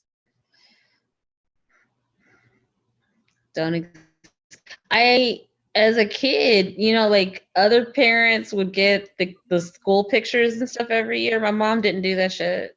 And then when we moved from Texas to Missouri, she got rid of like a whole bunch of stuff, like all my baby stuff, everything. Like but her mom is like that. Her mom will purge things on a regular basis. So like sentimentality is not something that they do. I kind of like take things from my mom, like blankets that I know have been in the family for a long time. Like I'll do that kind of stuff. But like there's like I have a photo album that I stole that has pictures of my dad when my mom and dad were young and pictures of like my aunts and uncles and stuff like that. But like there's no pictures of my sister and I in there, nothing.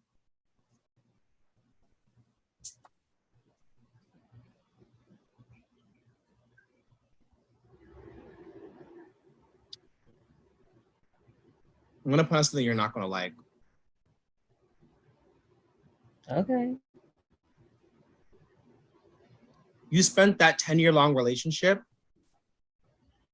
waiting to be given permission to be a Glamazon. Not literally, not in the literal context, but in the same way you had to ask your parents to do things for most of your life, you subconsciously wait for a green light to do things.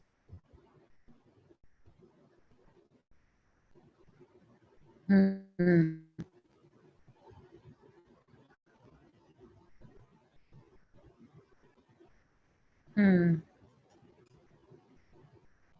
Well, where is that coming from? Trauma. Also, like, when a 14-year-old boy is always threatening to do unconsensual stuff to you, it doesn't exactly make you want to be the most, touch me, look at me. This is true. And also when your dad's constantly cheating on your mom, you associate looking attractive as a bad thing because that's something that like conventionally attractive people broke up the marriage. When no, it's the fact that was your mom the Taurus or your dad the Taurus? My dad.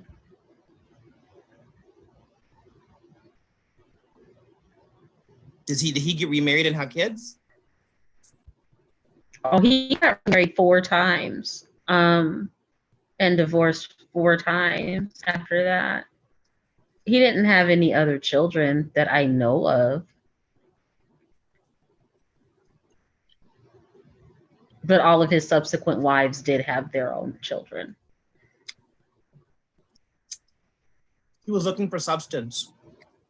None of the women he married gave him any substance. They all left him. Yeah. Why? Well, okay, that's not really fair. His second, so he technically married one person twice. So it was wife number 2. When my mom and my dad were together, he was an alcoholic. But that kind of comes with, being in the military and being alone and isolated, da da da da da da. But that was not what broke them up. What broke them up was his infidelity, his constant infidelity. And when was he constantly moving? Like in the military, was he constantly all over the place? Like here, Greece, Italy, Japan? He would be overseas. Like we were overseas as a family unit in Greece. Something happened, I don't know what. And when we came to Texas, my mother did not go back overseas. Like we didn't go back together. He went back by himself. And then he went to Turkey, and then he went to a couple of other places. And so when he finally came back to the States, he was with my mom for a little while. Then he left to go be with this other woman while he was still married to my mom. So they got separated when I was 11. Technically they were separated and divorced, but no paper and all this kind of stuff. But that's a whole messy thing. But nonetheless, he was still drinking. So second wife says, I don't like that you drink, this, that, and the other. He changes his whole life around. She has all these kids, and he's trying to be the disciplinarian for all these kids. And he's controlling. He's just a controlling person.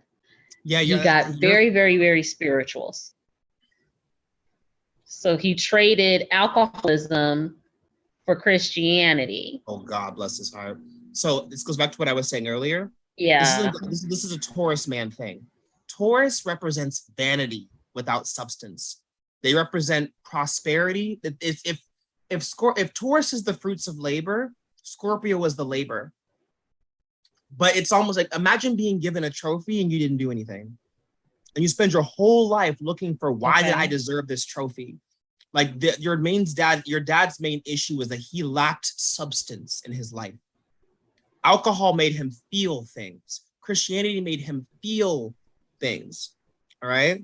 Yeah. He really married women that he had conflict with because it's something he works towards getting. Because when you think about being in the military, is that the military does not teach you to have a sense of self. How do I know? I was raised by the people who train people to be in the military. My parents come from an era of drill sergeant where 4 men can pull you out of line, put you in a corner, and all scream at you at once.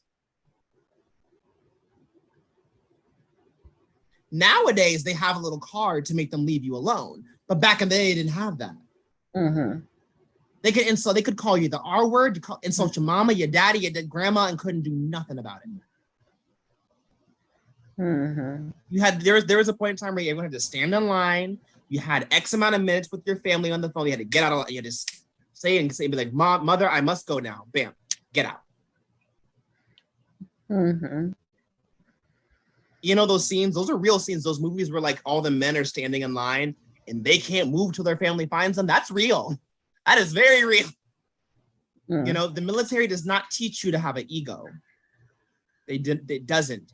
So he marries women that challenge him to work hard for the marriage. And when he feels incompetent, it's easier for him to find something new than it is for him to work on that and to feel because he doesn't feel confident. He has no control.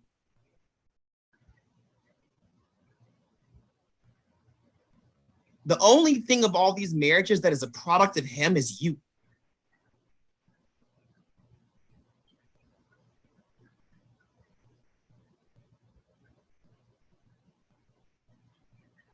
And your sister. Because let me question, is he the only boy in his family? No. Is he the youngest? No, he was the oldest. He was the oldest Even of worse. 8. Even worse. Even worse. Because that's that older that's like I said, you are your dad. And I'm just gonna be frank with you.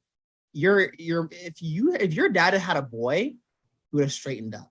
Not because he cared about the boy more than you, but like to this having a child of the same gender, people internalize that as an extension of themselves. He doesn't see men don't see their daughters, women don't see their sons as extensions of themselves. They see them as their other half.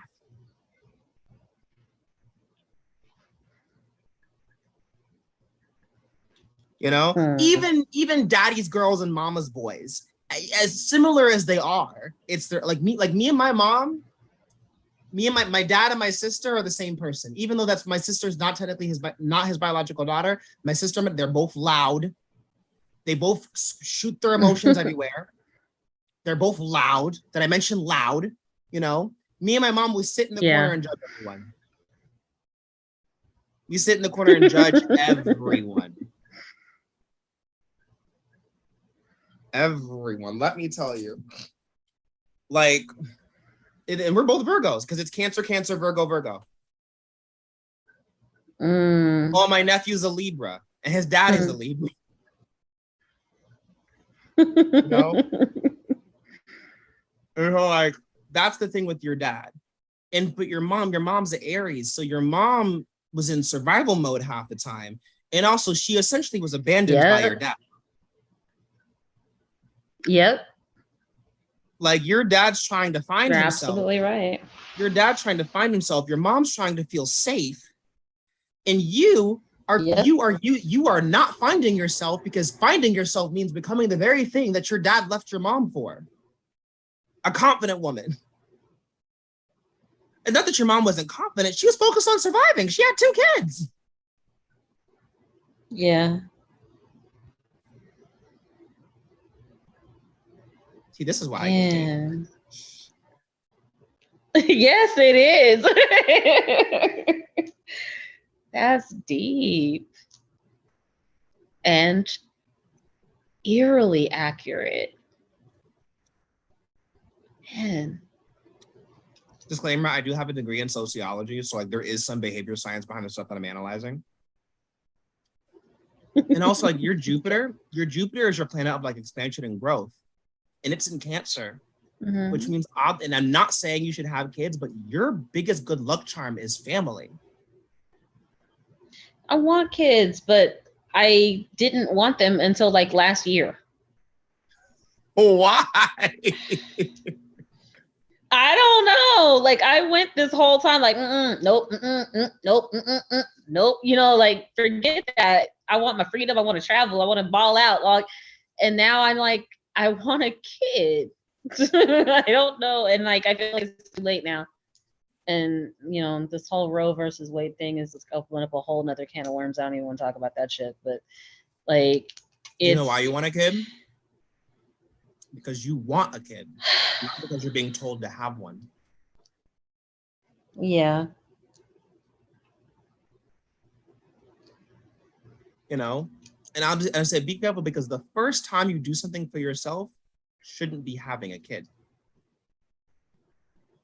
I know. And I mean, I've already kind of like hung my hat on that. Hey. Your ovaries ain't done yet. You still got some ways to go. I mean, I've already done the test. I've gotten tests done. My reserve is very low. My AMR is low. I'd have to have medical intervention, which means I'd have to probably do in vitro, and that whole process, they put more than one kid in there. Why not get a surrogate? Does it look like I have surrogate money? Yes. Absolutely. And also, just like some people get family. Like some people get family. I saw this one mama was a surrogate for her daughter. I was so confused at first. Nope. I'm not saying get your mama to be a surrogate. Like my sister is Like, my sister is not gonna do it. But I mean, I guess you're right about that. There are ways to do it. You could also adopt. I was gonna adopt. I was like, let's just adopt, and give some foster child or two the best life they could ever have. And there's so many. So that'd probably be a good way to go too.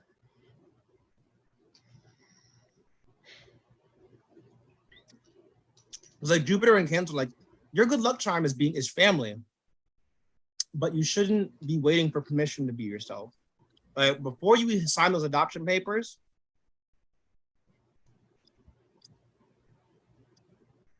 go get a makeover. You know, welcome to Juicy Body Goddess. You gotta be two something to do something. Please tell me you get that reference. I do. I was about to be very sad if you didn't.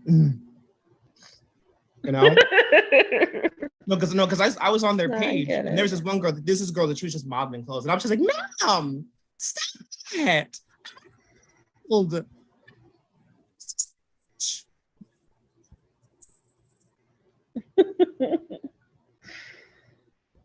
You know? And this is a thick girl. And I'm just like this. I'm like this girl would walk into a room and steal every man, you know, because it's the confidence. It's the confidence that makes you attractive, not the body, not the makeup. It's the confidence. Which is why I say because remember, Leo is the sign of pride. Take responsibility for your confidence. Mm-hmm. Or else we're all gonna die. I don't know how, but I'm just being dramatic. Okay. You know? And so like that's a lot of where is what? I'm trying to find something. Hold on. Where is Chiron? Chiron is the planet of like uncontrollable. No, it's the you can heal everyone else with this energy except you. Oh yeah. You know how to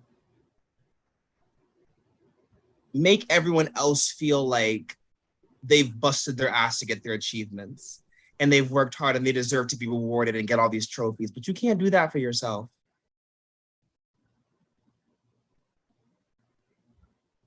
Also, you need to talk with your sister and explain to her like what actually is going down.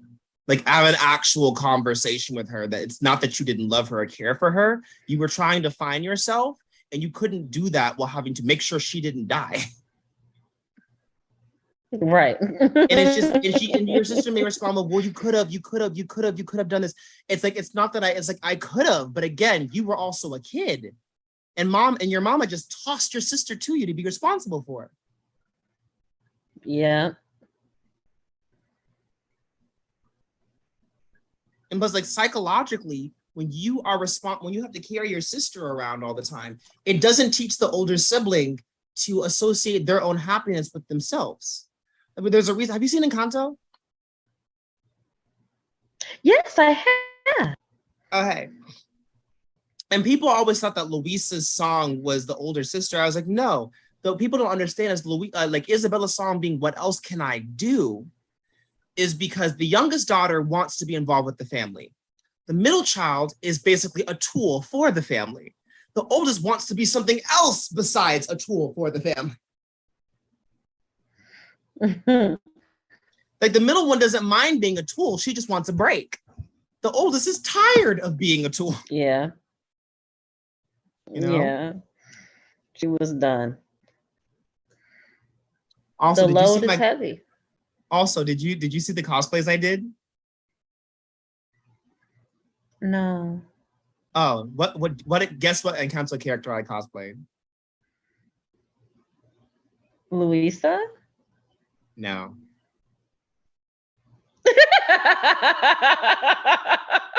Okay, I'm kidding. It was the little one, the little bit. Yeah. The Alejandro, right?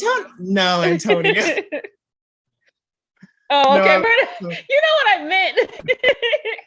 The one that could talk to the animals. yeah, I was Antonio. Thank you very much. He was the best one. He He was the was the best best one. one. Do you He know was so why? Because he cute. was the only one who used his powers for himself. Mm.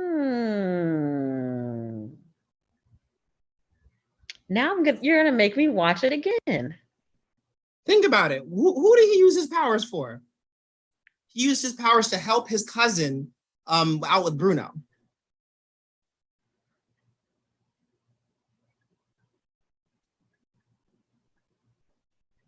He didn't use him for the village. Uh-uh. But who in the village needs to talk to animals though? The donkeys that keep getting out. That's true. They're just trying to escape. They want to be free. No, we saw the donkeys. Like, get it yourself, Yeah, you he could have had talked with donkeys. He could have had a talk with the donkeys. You're right. You know? The thing about Luisa's considered a glamazon. Mm-hmm. Yeah. Also, let me tell you, after I've taken pictures with several Luisas, they were all fit girls, and they got so much attention. Like Isabella gets, because I mean, it's Isabella. She looks like a fucking princess, of course. You know, flowers and shit. You know, but like Luisa, and it's like people don't notice me because no one expects to see Antonio walking around. But like every time I've seen a Luisa cosplayer, it's always just been like, bam, Luisa, bam, Luisa, bam, Luisa. Like I literally sat in the corner one time and I watched this one Luisa just get this little girl's like, can I take a picture with you? This is a black girl, like heavier black girl. And people like, can I take a picture? All these little girls want to take a picture with Luisa. And she's like, fucks with me. And they're all like, ugh! You know? You know? Yeah. Oh, and let me tell you, it's always funny when people see Antonio, because I'll be walking on people and I'll see this list. I was at Katsucon in like DMV, in like DC area. And it's this chicken place. And I just hear like, Mija, who's that? I'm like, Mija. I was like, who's they talking about? Because I forget that I'm in cosplay sometimes. And then I look down and I see this little Hispanic kid staring at me all scared. I'm just like, oh, they're looking at me. Oh yeah, I am in cosplay, aren't I? But I will say that the downside of being Antonio, you know what the worst part about being Antonio is? Lots of white women scream at me. Lots of white women. It's just like, oh! Like, why are you yelling at me? Why are you yelling at me? Please stop yelling at me. You know? And so the other gag for you, you have to let yourself have more glamazon moments because you want to look good, not because a man gave you permission to. Also, remember when I said holding identity over someone's head and using it as blackmail? That's what you did. That's what you did to that Leo man.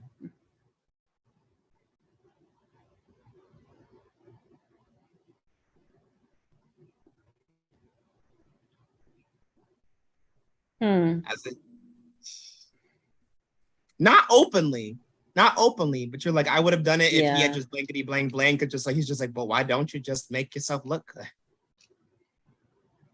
Yeah. You know? I can see that. Yeah. How does it feel recognizing your own toxic traits?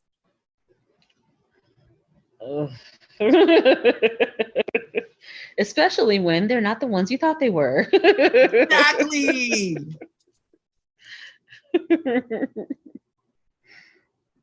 Also, if it makes you feel horrible, Libra is one of the zodiac signs associated with, like, it's ruled by Venus. So like the whole thing about Libras is that they look really, really pretty. I'm a Libra rising, so I would know.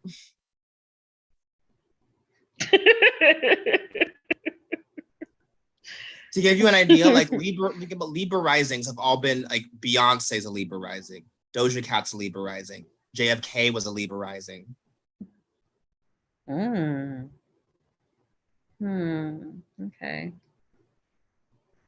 And these are all people who are known for just like being a natural beauty. They didn't have to glam themselves up, but they did anyway. And this like Beyonce with makeup and Beyonce without makeup is the same person. They love it, the same person. Oscar, you're being incredibly inappropriate, sir. Oh, my cat is curled up in a ball behind me. You need to move out of the way. Oscar's fine. Can you at least sit down? Well, I can't see, and so he's in the way. So you need to sit right here. Or not. It's like, when have you ever, when a Black woman tells Oscar to do something, when has Oscar ever listened? He mostly does. It's just he's missing the guy. He likes the guy. It's weird because normally he doesn't like anybody I'm interested in. If he comes out and sees them, it's right before we stop seeing each other. That reminds me, but anyway, you're Lilith. Your Lilith is in Gemini. And that means you can't suppress your diversity and your complexity for the sake of somebody else's emotions, or someone else's overcommitment. Do you know there's two famous Geminis that you know by name? The first one, you may know her as Marilyn Monroe. The second one, you may know her as Naomi Campbell.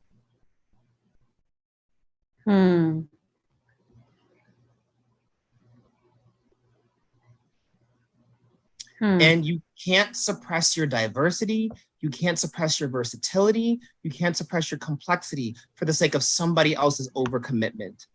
So just because your mom was committed to being a mom and sacrificing all of her needs to take care of you, that does not mean that you have. She did that because she was your mother and she had a job to take care of her kids. So you have to sacrifice certain things to take care of your kids. You know, and sure, yeah, your mom kind of hindered your development by making you watch her daughter, watch your younger sister. But like knowing how your mom, like what other choice did she have? Your dad was deadbeat. Yeah. And it's funny because I had a friend like that when I was young. Like mama was always drunk. Dad was in the military. He was always tired. So she had to take her sister everywhere. And her sister would always cry because she wanted to feel included. And it's just like, what is a 15-year-old supposed to do to make a 5-year-old feel included?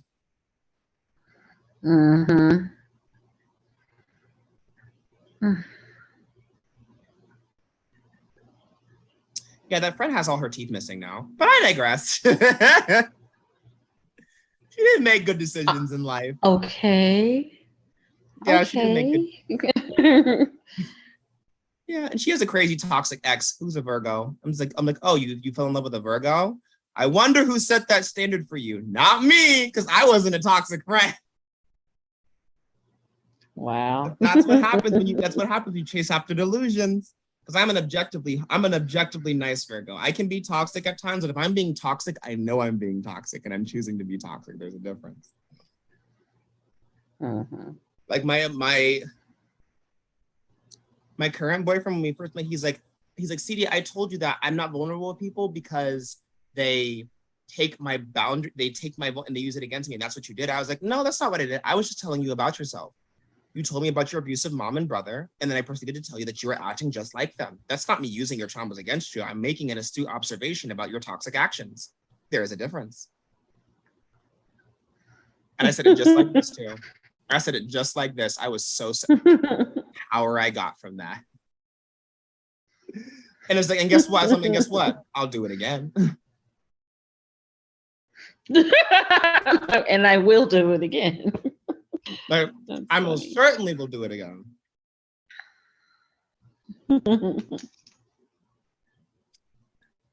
Because the thing also, when I say don't suppress your diversity, is because when you suppress it, it comes out toxic. Like imagine someone who's been locked in jail their whole life and they were innocent, when they come out of jail, they're still going to be looking around all paranoid, even though they didn't do anything wrong. Yeah. They're going to have that I just came out of jail paranoid. And a blast, like I saw this one video, this guy, he had just gotten out of jail. His brother, who was in the military, came to surprise him. Now, if you just got out of jail and a man in a uniform walks up to you, you're gonna think that's a guard or a cop about to come arrest you again. Like he looks up and you see him freeze for a bit because he's processing, who is this man standing over me? Also, you're in prison, someone stands over you like that, you about to get shanked. You know, he bangs on the table like, I wish y'all would stop doing this to me, and then proceeded to cry into his little brother's arms. Oh. Because I mean, you've been in jail for like you miss your family, so like, you know. And so like that's what I mean. Like, don't suppress all the don't like look at makeup as like mask. It's like playing dress up.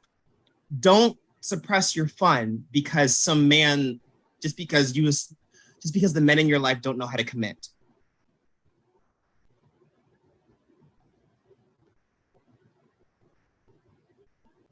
Does that make sense? Yeah. And your last placement is your vertex, but hold on, let me pull up. The vertex is a mathematical point. It's not like a planet. Oh, let me get it. For the record, this is self-destructive. For the record, I'm aware of that.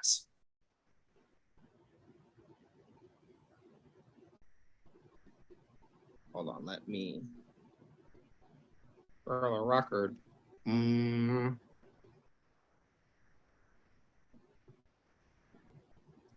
So your vertex in Aquarius, what this sign means for you.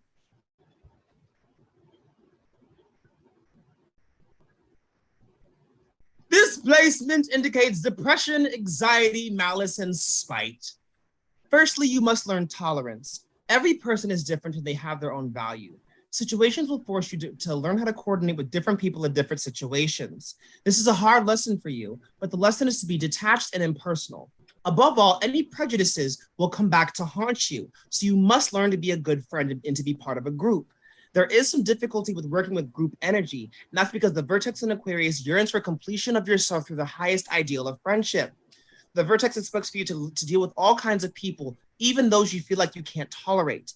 And you will need to accept the idea that you are one amongst equal. So in other words, you must overcome your ego. So you have to drop your sense of superiority. If you do these things, you will avoid feelings of superiority and you will gain true friends that will teach you to overcome your ego. If you do not accomplish these things, you will become the object of intolerant treatment from any group of people, and the people you oppose will block you. Accomplishments will become meaningless, and you will believe that the whole world is against you. So remember, the vertex is a sign of karma that needs activation to bring out its power. And that's your whole chart. Any questions?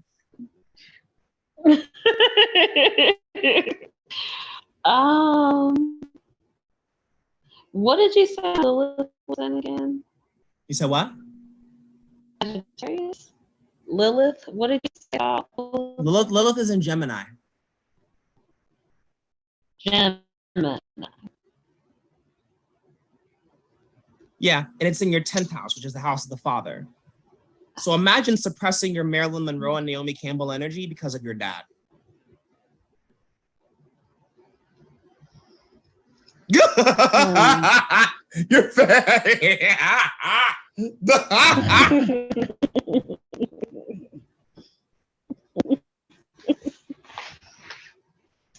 well.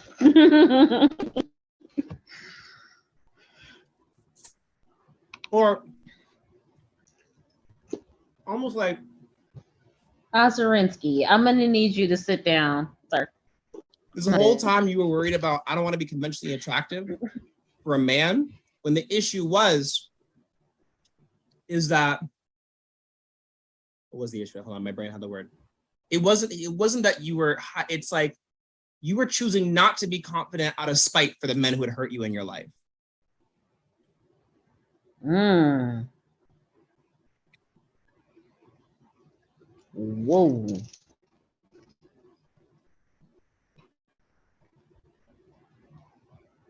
Wow. I know, right? That's deep. That's deep.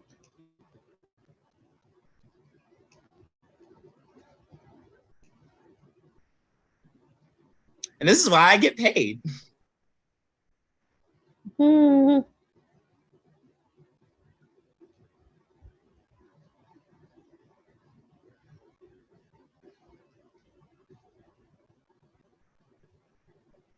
How do you feel this far, friend?